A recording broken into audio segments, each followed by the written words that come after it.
যৌবন, তারপরে সে বৃদ্ধা হয় বা পৌরা হয়।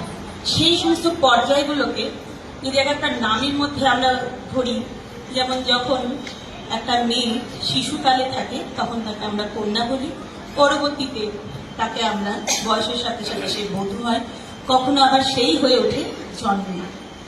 কিন্তু মানুষ সমাজ যেরকম ভগবানের নররূপকেই সর্বোত্তম বলে ধরেছেন, সেরকম মেয়েদের সর্বোত্তম রূপ কোনটা, এটাই একটা প্রশ্ন।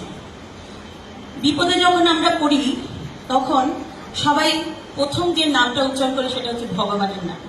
তারপরেই যদি কোনো নাম আসে আমাদের মুখে সেটা হচ্ছে মা, জননী।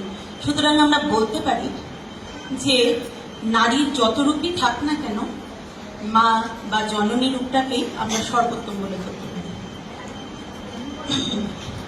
শ্রী বড় মাকে নিয়ে আমাদের এই মাস, শ্রাবণ মাস, আমরা দেখেছি।